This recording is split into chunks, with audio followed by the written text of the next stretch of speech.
I'm Shah, and this is the last episode of the Cups, the Suit of Cups, because we've only got the Queen and King to do, and I feel really enlightened with all the information. I love the stories behind it. I hope you do too.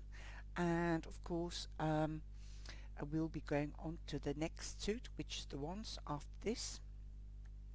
Leave me a reaction, please, and say or let me know what you think of this. Anyway, we're going on to the Queen of Cups. She stands for love, passion, nurturing, sensuality, and sexuality, and so does the King. But the King also is also known as the provider, and he does provide beautifully for his partner and family. Okay. Now the Queen represents, the Knight represents all the zodiac signs. The Page represents Pisces. The Queen represents Scorpio, and the King represents Cancer.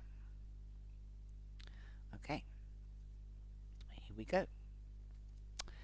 The Queen of Cups. The card of the Queen of Cups portrays a pale, mysteriously beautiful woman with long, rich black hair, wearing the blue-green gown and a golden crown.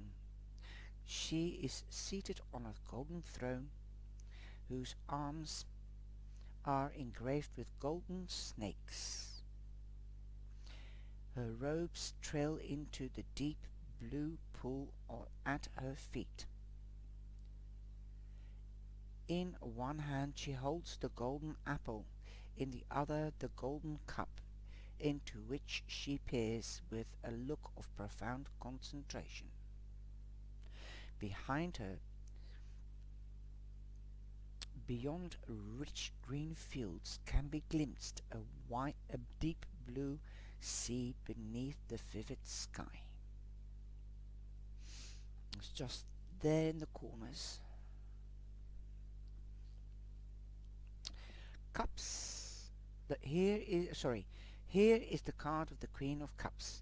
We meet the stable containing introverted depths of the element of water, the private inner world of feeling, which is bottomless and ultimately unfathomable. So you can't figure it out how deep it is. This is embodied in the mythic figure of Helen, whom we met in the Major Arcana card of the Lovers, and whose beauty was so great that the Trojan War began because of her. Now, in the Roman, she was called Helen as well, I believe. She was a queen of a very beautiful country. Okay, you know this. Must know the story, the Trojan horse. Okay. Okay. In the Lovers, and whose beauty was so great that the Trojan War began because of her. Helen of Troy, that's what she was called, yes, was the child of Zeus by Leda, and when she grew to the womanhood at the palace of her foster father, King Tyndareus, King Tyndareus, I can't pronounce it, sorry, Tyndareus of Sparta, all the princess of Greece came with rich gifts as her suitors. Eventually she married Menelaus, who became king of Sparta. After the death of Tyndareus, because of the marriage was doomed to failure, for Aphrodite promised Paris, the Trojan prince, the most beautiful woman in the world, if he awarded the goddess the prize in the beauty contest, which we encountered in the card of the Lovers, and Helen was the woman. In due course Paris and Helen met and fell in love, and Helen eloped with him, the result of which insult to the King Menelaus was the Trojan War, in which Paris was killed, but Helen's beauty eventually attracted her three more lovers, not to mention the hero Theseus, who abducted her when she was only an adolescent. These later lovers were all men who won her favors, while she was held behind Trojan walls. So Helen enjoyed an eventful 10-year of war. When Trojans had been defeated, Menelaus went to seek Helen, whom he had sworn to kill for her adultery, but at the sight of her beauty he fell in love all over again, and brought her back to Sparta, where she remained faithful, Menelaus, for her remaining years in question, which the myth does not answer. Helen, the Queen of Cups, is more than the image of alluring feminine beauty. She embodies the hypnotic power of the feminine world of the feelings, a power which is magical and magnetic, and defies a mere physical perfection. Throughout Helen's story, countless men pursue her, yet we never really know from the tales of Helen herself what she wanted, or what sort of woman she really was. It is as though she herself is water, and all men see in her the reflection of the depths of their own souls. She is a cipher, a mystery, motivated by her own secret purpose and feelings.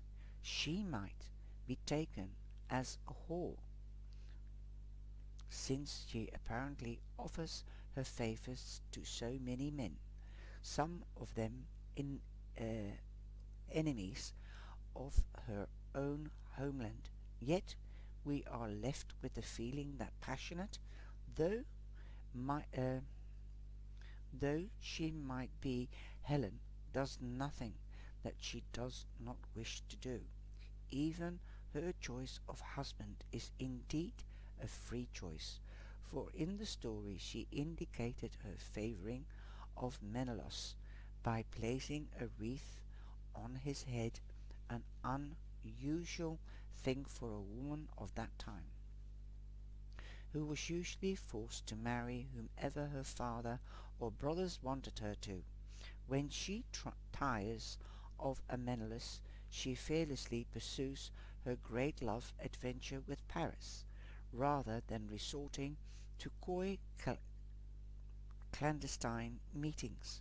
Whomever she loves, Helen gives herself wholeheartedly.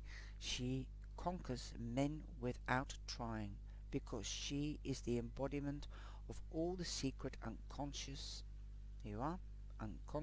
fantasies, and that is like intuition, the unseen world of a perfect woman that man have attempted to articulate over the ages.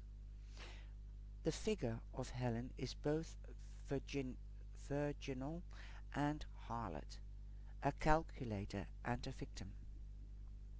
In short, she is a mask of paradoxes, for although the logic of the heart is unarguable, yet it defies rational analysis, and often flies in the face of morality.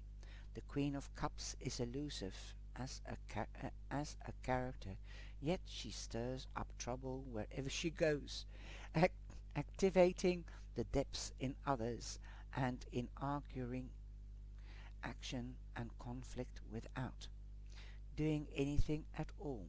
Thus she may be seen as an image of unconscious pursuing its secret purpose unbeknown to the conscious mind, yet luring the individual into crises and conflict and intense passion and fate through its mysterious seductive powers.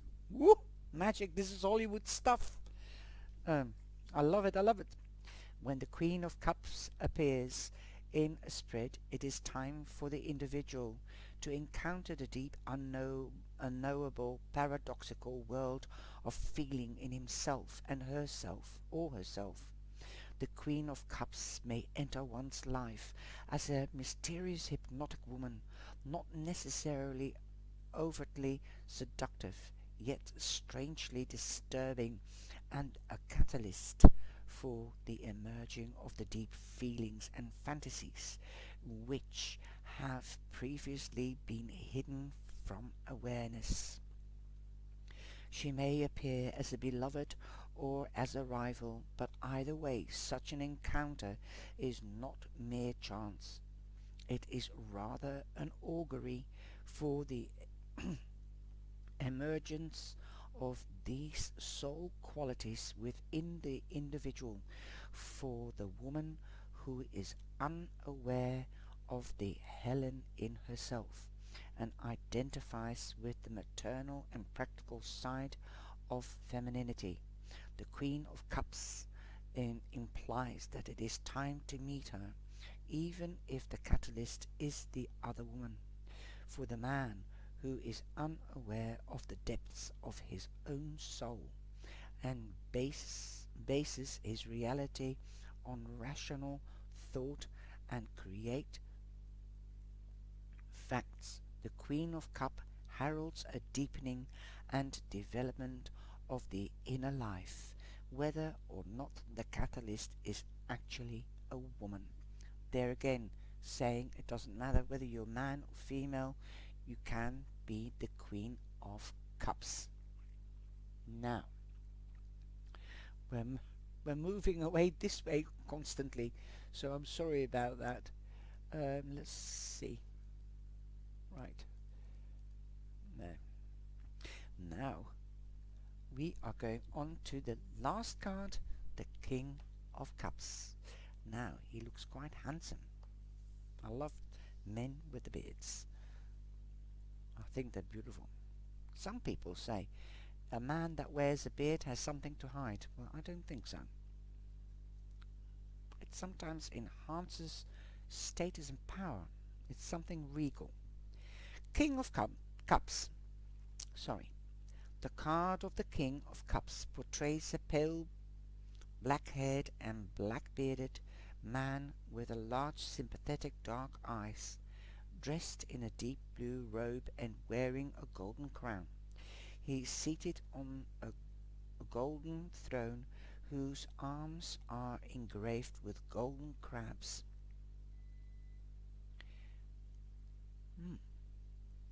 In one hand he holds a golden cup, in the other a lyre.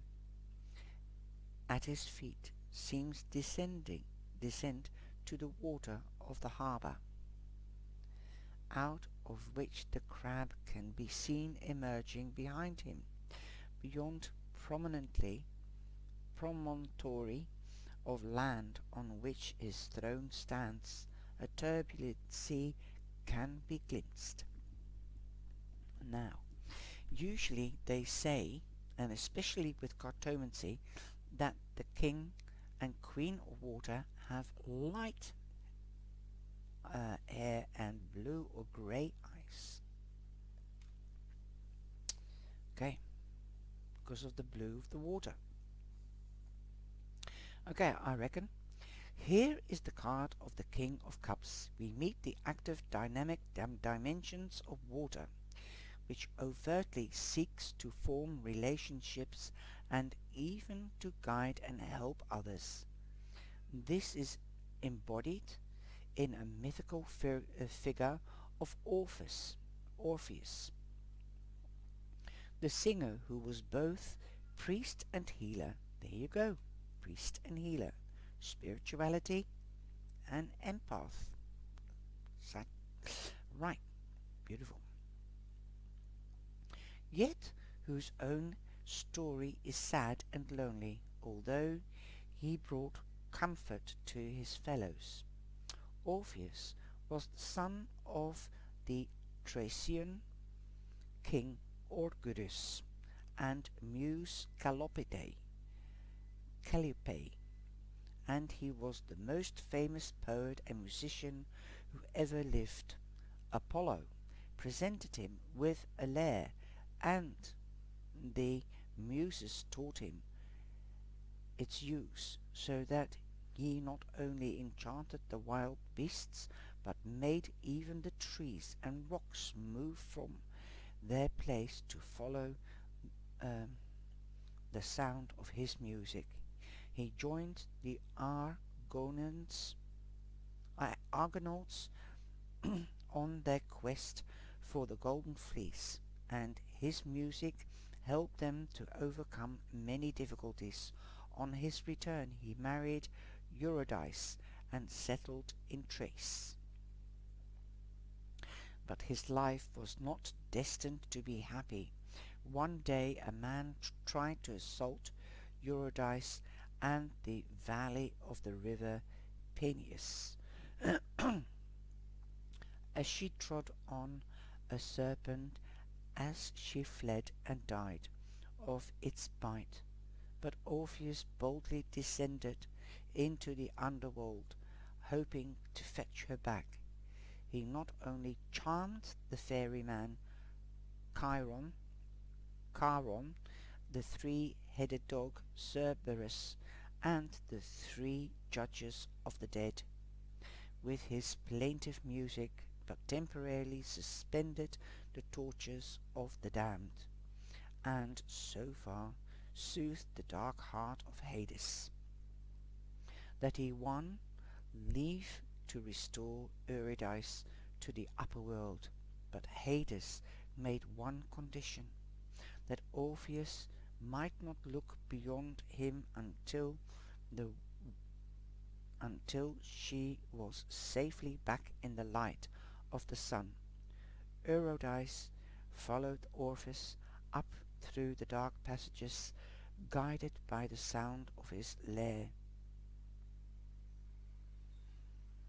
But at the last moment he lost his trust and looked back to see whether she was still there, and so he lost her forever.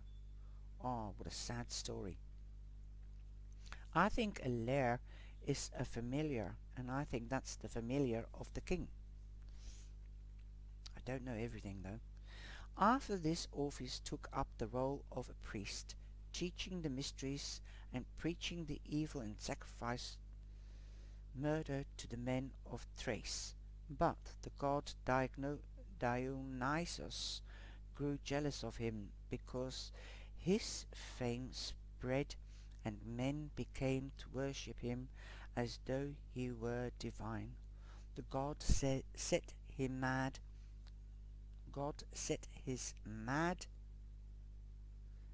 Maenads upon Orpheus, and they tore him to pieces in their frenzy. The Muses tearfully collected his limbs and buried them at the foot of the mountain Olympus, where the nightingales now sing more sweetly than anywhere else in the world. What a horrific story. I tell you, this is good stuff for Hollywood, and I have seen a few films, but I could make loads more. Orpheus, the King of Cups, is an image of the wounded healer, the figure who through compassion and empathy can heal others, yet who cannot heal his own hurt in the realm of his heart. In many ways he is the ancient equivalent of many modern social workers and psychiatrists, the individual who longs to be in touch with the world of feeling and tries constantly to help others to relate, yet who sometimes lack trust in his or her own personal life and therefore cannot ultimately achieve the fulfilling relationship which is so desired.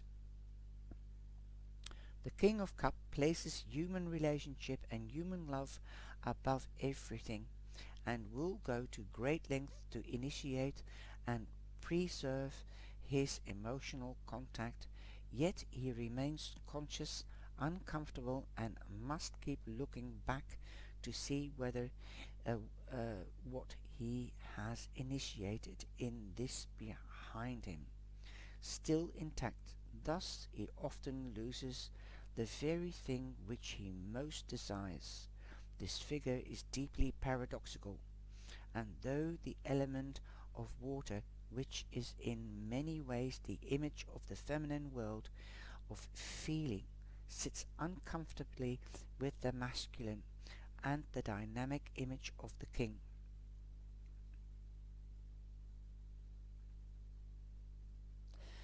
The two are awkward together and create strange ambivalence. The King of Cups is a moody and sensitive figure, and often gifted with great depth of feeling and rare gift of communicating that feeling to affect and influence others. But this is the relationship of performer to audience. He himself never relinquished control. It is for this reason that Dionysus maenads the, the crowd of ecstatic women who follow in the god's train, uh, dismember him, for in a sense he must first be powerless and metaphorically torn to pieces before he can be something other than the wise counselor to other people's pain. Orpheus himself has no real fulfillment in life, having forfeited his own chance of personal happiness through his mistrust of Hades' word. This in itself tells us a good deal about the King of Cups, for although he may initiate relationship and talk constantly of it, he does not ultimately trust the world of the unconscious, which he cannot see. Thus he is enthroned near the water, but, but cannot submerge himself into it for the fear of drowning, which letting go to another might entail. When the King of Cups appears in a spread, it is time for the individual to experience this ambivalent side of himself or herself. The gifted counselor and healer who can empathize with the help with and help others, yet who cannot quite trust life enough to take its course. It is characteristic that many of those in helping professions choose such a vocation because they have been wounded through personal relationships, often those with the parents. Often those with the parents, and thus they form a relationship where they remain ultimately in control and cannot be that deeply hurt again. Although this kind of dynamic may contribute a great deal to others, one cheats oneself. If the King of Cups enters into the individual's life in the form of a person who embodies these qualities, then this may be taken as an indication that it is time to meet this dimension of one's self. Wow. I hope you have enjoyed this session, and we're going on to the ones in the next episode. I hope you've enjoyed it. Like I said, take care and stay safe, and please subscribe. If you're not subscribed yet, then please hit that bell on private. Thank you. But remember, you won't get notified if you hit it on private. If you want to be notified, then hit that bell on all. Thank you. Take care.